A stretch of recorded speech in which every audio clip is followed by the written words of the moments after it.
Hai semua, kami daripada 5I Kumpulan 1 yang terdiri daripada 5 orang ahli iaitu Aaron Lee, Sarina Sim, Natalie Ho, Fasinatan dan Natania Melagil.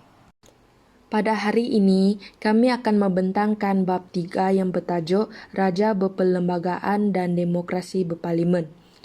Dalam pembentangan ini, kita akan lebih fokus kepada subtopik 3.1 iaitu latar belakang pemerintahan beraja dan demokrasi berparlimen. Dalam subtopik ini, kita akan belajar tentang latar belakang pemerintahan beraja semasa Kesultanan Melayu Melaka, sebelum Perang Dunia Kedua, semasa pendudukan Jepun, selepas Perang Dunia Kedua, dan akhir sekali Raja Berperlembagaan dan Demokrasi Berparlimen selepas merdeka. Subtopik 3.1 Latar belakang pemerintahan beraja dan demokrasi berparlimen. Pemerintahan beraja merupakan tradisi yang berakar umbi dan menjadi teras kewujudan kerajaan Melayu. Raja memerintah dengan kuasa yang penuh dan berdaulat. Akar umbi maksud keseluruhan asas yang kukuh. 这个传统已经在我们国家扎根了很久，有政府就等于有国王。Cabaran terhadap pemerintahan beraja berlaku selepas pentadbiran tempatan dikuasai oleh British dan Jepun. Walau bagaimanapun, pemerintahan beraja tidak terhapus. Pemerintahan beraja berkembang sejajar dengan peredaran massa sehingga diiktiraf sebagai raja berperlembagaan seiring dengan konsep demokrasi berparlimen dalam pemerintahan negara kita pada hari ini. Raja 从以前就本来就没有消灭过，以前的国王有100%的权利，现在的国王是宪法给的。Pemerintahan Beraja Kesultanan Melayu Melaka. Kesultanan Melayu Melaka memperlihatkan pemerintahan beraja yang berwibawa. Raja ialah pemerintah yang berkuasa mula. Pada baginda terletak semua kuasa pemerintahan termasuk kuasa pentadbiran, perundangan dan kehakiman. Raja 有100%的权利，政治、法律、司法全部都是raja做决定。Pemerintahan pula berdasarkan undang-undang iaitu Hukum Kanun Melaka dan Undang-Undang Laut Melaka.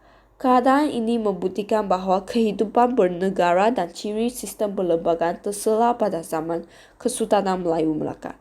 这样可以证明我们的国家是一个有宪法的国家。Pemerintahan Kesultanan ini diperkukuh dengan konsep Islam.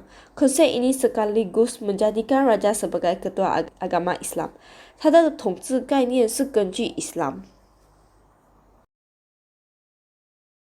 Sebelum Perang Dunia Kedua, semasa peluasan pengaruh British, pemerintahan beraja telah menjadi penghalang yang menyukarkan penjajahan British di negeri Melayu. Oleh sebab itu, British hanya mampu mengenalkan sistem residen di negeri-negeri Melayu bersekutu dan sistem penasihat di negeri-negeri Melayu tidak bersekutu. Raja-raja Melayu memerintah dengan campur tangan British dalam pentadbiran tempatan melalui perjanjian atau surat pengistirahan daripada raja-raja Melayu.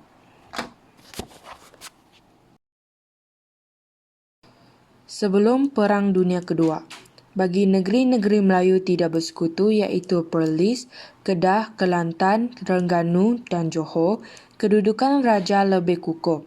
Penasihat British ditempatkan, namun pentadbiran negeri tetap dilaksanakan oleh pembesar yang dilantik oleh raja. Bagi negeri-negeri Melayu bersekutu iaitu Pahang, Perak, Selangor, Negeri Sembilan, British hanya mengambil alih pentadbiran pada peringkat pembesar negeri. Raja-raja Melayu juga kekal sebagai pemerintah berdaulat tetapi dikehendaki menerima nasihat daripada residen British. Negeri-negeri Melayu tidak bersekutu. Pengubalan undang-undang contohnya Undang-Undang Tubuh Kerajaan Johor 1895 dan Undang-Undang Bagi Diri Kerajaan Terengganu 1911 telah menyelahkan ciri pemerintahan raja berperlembagaan dalam Kesultanan Johor dan Terengganu. Juga dikiat rapat dengan usaha untuk menghalang peluasan pengaruh British dan mengekalkan kedaulatan negeri. Kebijaksanaan diplomasi Raja-Raja Melayu membolehkan pemerintahan beraja dipertahankan. Raja merupakan ketua negeri dan mengesahkan undang-undang. Inilah membuktikan kedaulatan raja dalam struktur pentadbiran negeri Melayu. Perjanjian antara Raja-Raja Melayu dengan British tidak memintakan kedaulatan negeri Melayu kepada British. Negeri Melayu hanya menjadi negeri naungan British. Semasa pendudukan Jepun, Raja-Raja Melayu diiktiraf sebagai ketua dalam hal ehwal agama Islam. Raja-Raja Melayu juga memperoleh pendapatan seperti sebelum Perang Dunia II. Bagi mendapatkan sokongan rakyat, Jepun mengekalkan kedudukan Raja-Raja Melayu. Kedudukan Raja-Raja Melayu di negeri masing-masing diletakkan di bawah pengawasan Gubernur Jepun di Tanah Melayu.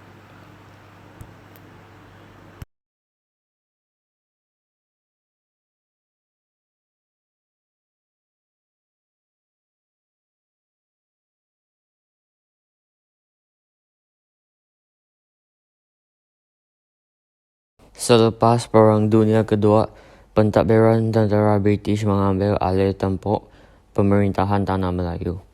British melaksanakan pentadbiran Malayan Union bagi menggantikan pemerintahan beraja yang berada di Tanah Melayu.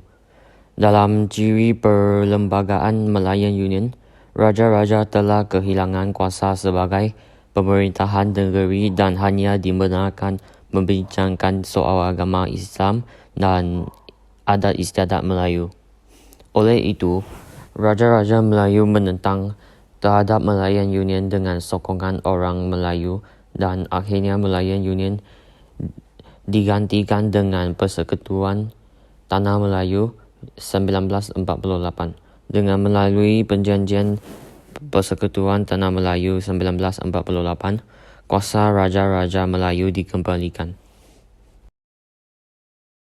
Semasa Persekutuan Tanah Melayu 1948, kedaulatan raja dikembalikan melalui Perjanjian Persekutuan Tanah Melayu 1948. Selain itu, Undang-Undang Tubuh diubah oleh Raja-Raja Melayu dari negeri masing-masing dan diguna pakai sehingga hari ini. Undang-Undang Tubuh ini juga mewujudkan sistem raja berperlembagaan di Tanah Melayu. Raja berperlembagaan dan demokrasi berparlimen selepas merdeka. Pemerintahan beraja diteruskan dalam perlembagaan, persekutuan dan beberapa pindahan dibuat supaya sesuai dengan konsep demokrasi. Jawatan yang di-Pertuan Agong diwujudkan sebagai Ketua Utama Negara. Kedudukan, kuasa dan tugas yang di-Pertuan Agong termaktub dalam perlembagaan persekutuan. Ciri raja berperlembagaan dan demokrasi berparlimen dalam perlembagaan persekutuan mengiktiraf raja sebagai pemerintah tertinggi negara. Sementara itu, rakyat juga diberi hak memilih wakil mereka melalui pilihan raya untuk membentuk kerajaan. Amalan demokrasi berparlimen di Malaysia. Raja atau Sultan menjadi lambang taat setia rakyat. Selain itu, rakyat juga diberikan hak untuk membentuk kerajaan melalui pilihan raya. Ini dapat melahirkan sebuah kerajaan yang adil, stabil dan sejahtera.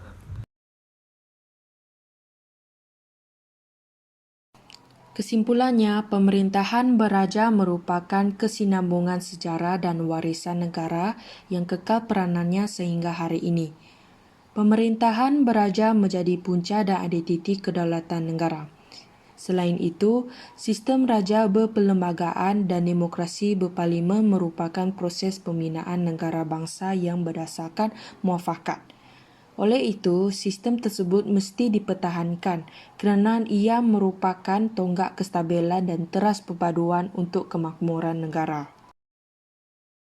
Sekian, terima kasih kami ucapkan kepada semua. Bye!